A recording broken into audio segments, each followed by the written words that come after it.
Well, this is Dr. Craig Keener, who is an expert on miracles. Tell us, what do you mean by miracle and why does that matter? Miracles, I mean, God is always at work in the world, but miracles are where God does something in a special way to get our attention for his honor. And why it matters is God is seeking to get our attention for his honor. Okay, and so he gets our attention through miracles. Could you give some examples of what that might look like? Yeah, sure. In the Bible, we see like when Paul and his colleagues are preaching, that often God would attest the message about his grace by doing what were called signs and wonders, that is, things that got people's attention. Often that referred to healing, sometimes it referred to deliverance, sometimes it referred to like stilling a storm when a ship was about to go down or something like that. But doing all these things in a way that showed the lordship of Christ and showed, well, especially in the New Testament, showed God's compassion. That's wonderful. And, I'm hearing these stories and they're so cool to hear them in the Bible.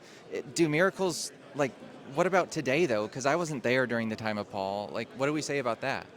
Yeah, well, we do have eyewitness testimony from the time of Paul. For example, Paul's own testimony, where he actually appeals to the Corinthians' knowledge, where they witnessed the miracles. So normally you don't appeal to somebody's knowledge if they know otherwise. 2 Corinthians 12:12. Paul speaks of it as happening regularly in his ministry, Romans 15:19, and a lot of other passages. But yes, today it happens as well. And today we also have lots of eyewitnesses. In fact, there was a Pew Forum survey done back in 2006, and estimates from that are like hundreds of millions of people worldwide have witnessed these things. And they took that, it's a projection from a sample of 10 countries, but one of the countries that wasn't even in the sample was China, where sources from within China estimated that about half of all conversions to Christianity in the previous 20 years had been due to what they called faith healing experiences. Wow. And then, I've interviewed so many people. I've witnessed some things myself.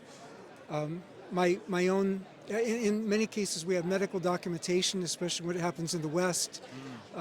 But like my wife's sister, actually, was dead for 3 hours, as far as anybody could tell. And when they lived in a village, they went to a nearby village where a family friend was doing ministry. He prayed.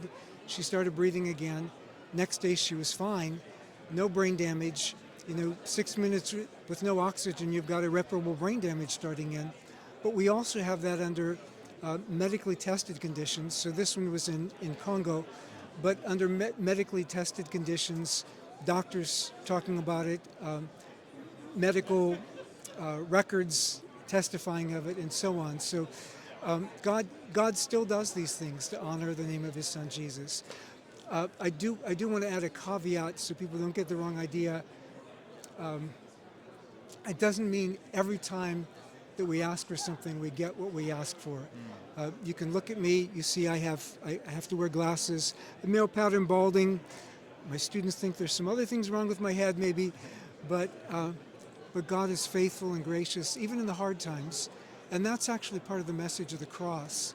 That even in the hardest time, even when it looks like God is silent, God is still at work to bring about his ultimate purposes. Wow, thank you so much for that.